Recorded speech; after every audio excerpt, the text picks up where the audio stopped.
Because after 1971, what will happen? Children would have been born here. Can your lordships imagine the enormity of the problem? Those children born here would seek protection of 3. Where will they go? So that's, I don't want to enter into that. It's another area altogether. So that takes care. Equally, there is substance in this grievance that, on the one hand, we don't have an open border. Yes. We do not say that anybody from Bangladesh can come and settle down wherever they want in India. At the same time, if we don't take action to curb illegal migration, then it causes all these problems in India. The feeling in India that, look, the infrastructure is limited. Absolutely. Education is limited. Absolutely. Our public hospitals are limited. We can't allow for an unlimited influx. Absolutely. No, you're right. And this is the problem. Therefore, we passed that order which we did this afternoon. What are you doing today? It's the executive that is to blame, Malaj. There's no doubt about it. And right from 85. And we create problems for ourselves. And then what happens is, Malaj, it becomes the other versus us. This is the heart of the problem. It is no longer a cultural issue. It's a political issue. Others versus us. Who gets power? Why do you give them electoral rights? This is the problem. Don't give them the right to vote. So therefore, you, in the process, are creating divisions in society, whereas your preamble talks about fraternity. Now, what is fraternity, Malaj? Live and let live is Article 21. Be and let be is secularism. That's what it is. And that's fraternity. And the entire argument on the other side is countering the concept of fraternity in the preamble. So, Sibyl, how do you, I mean, this is not a question in the sense to tell you that you're wrong on this point, but just a little assistance. How do we sort of conceptualize subsection 2 of section 6A and subsection 3? All right. Subsection 2 deals with people who are in the electoral roll as on 1/1/1966. Right. They're all post-1951 people, right, but who are in the electoral roll as of 1/1/66. Right. That's why subsection 2 refers to the electoral roll of 1/1/66, 66 electoral roll. Right. The subsection 3 covers people who are not in the electoral roll of 1966. Correct. They came in later until 71. Correct. So what was the reason for protecting those whom they protected first in subsection 2?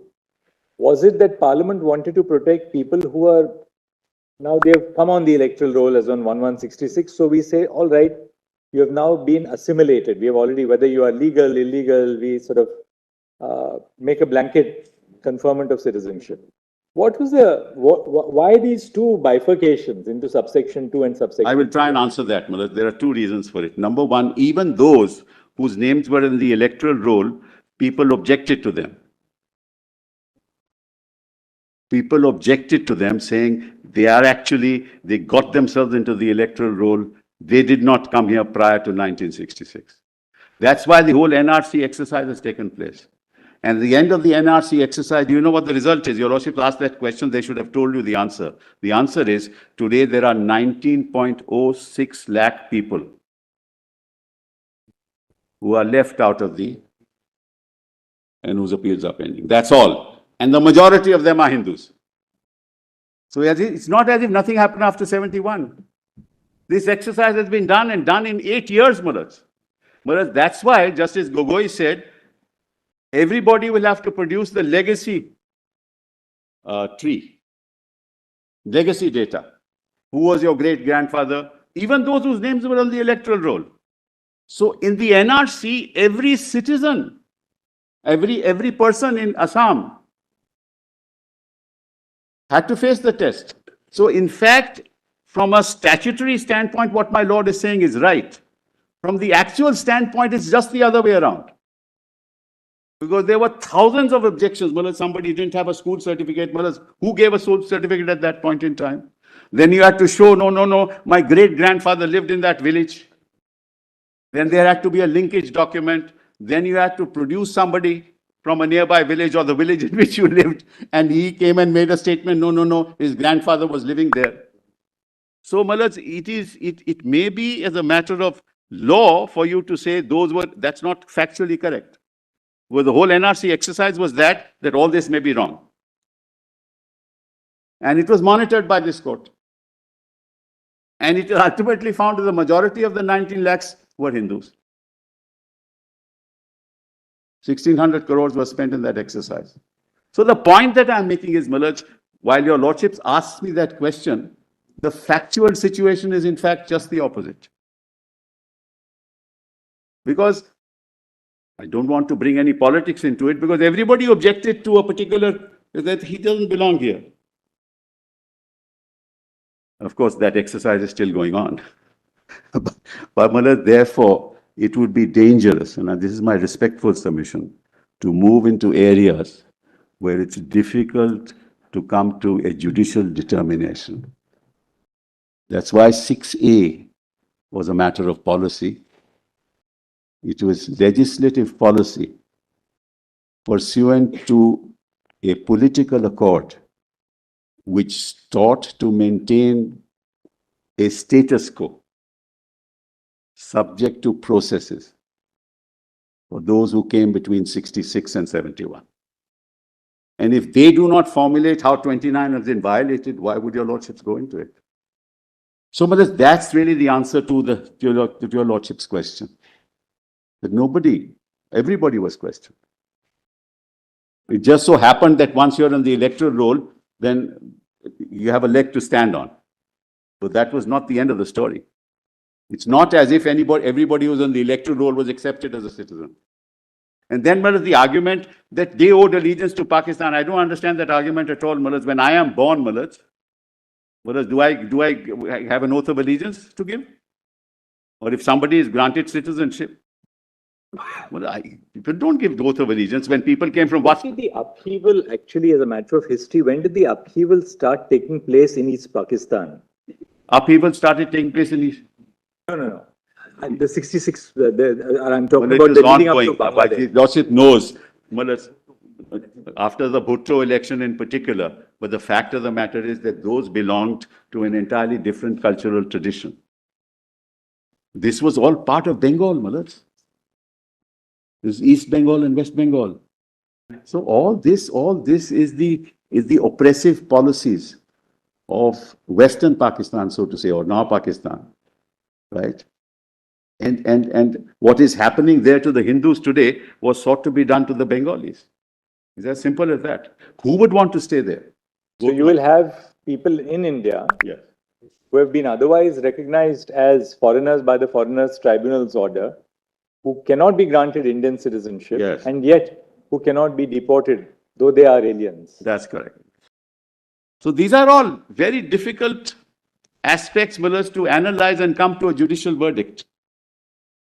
The right to citizenship is the right to have rights.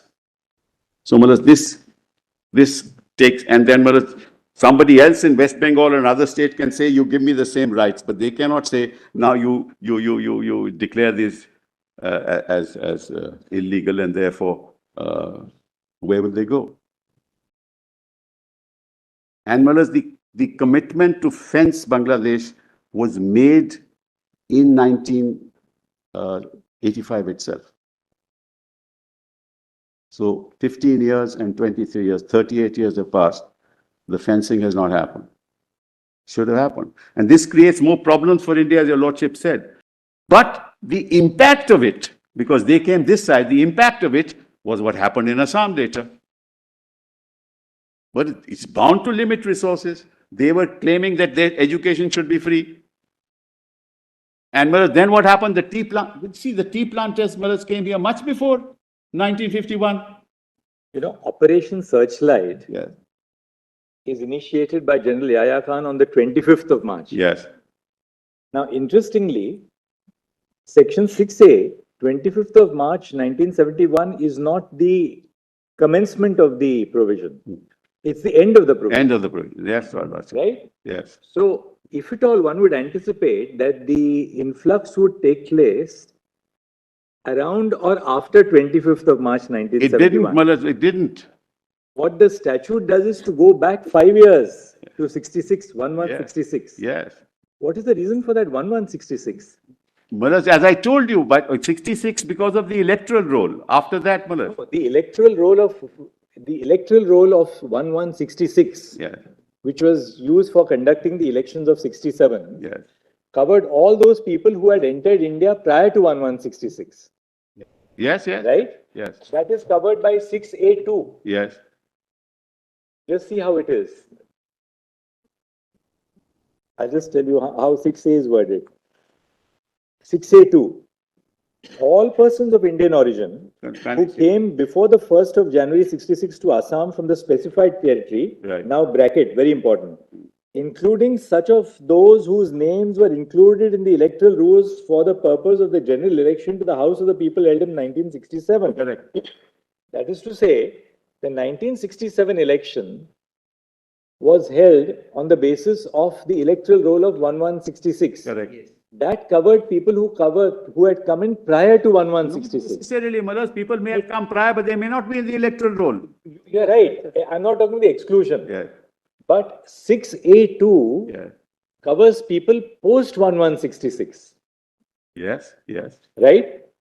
I can understand 6A2. 6A2 says, whoever now we have included in our electoral roll, we'll give them citizenship. Therefore, anybody whose name was in the electoral roll of 1166 got the benefit of citizenship, but under which provision? This was all part of Bengal, Mullah. This is East Bengal and West Bengal. As we said, this will result in a group of stateless citizens. Total statelessness. The joint communique, which was issued by Sheikh Mujibur Rahman and the then Prime Minister, clearly says that Bangladesh will take back people who had come in after 25th of March 1970. That's correct. So, Mullah, you cannot, as a matter of constitutional law, Mullah, and again, if you... In fact, may I tell you, Lordship, another thing. While this agitation was taking place in Assam, many of the people, whether Bengalis or others, moved out of Assam because they were fearing that they might be killed or hurt. Many families actually migrated to other states. So, in fact, the migration to some of the other states, Mullah, is also attributable to what the uncertainty that prevailed in the state of Assam from 1978 right till 85. And then, Mullah, as your Lordship knows, Meghalaya, Mizoram and others. So, therefore, the Muslims the minorities would not have gone to Mizoram, Meghalaya and other places, Mullah. So, it seemed that the population here increased in terms of percentages. Citizenship is the right to have rights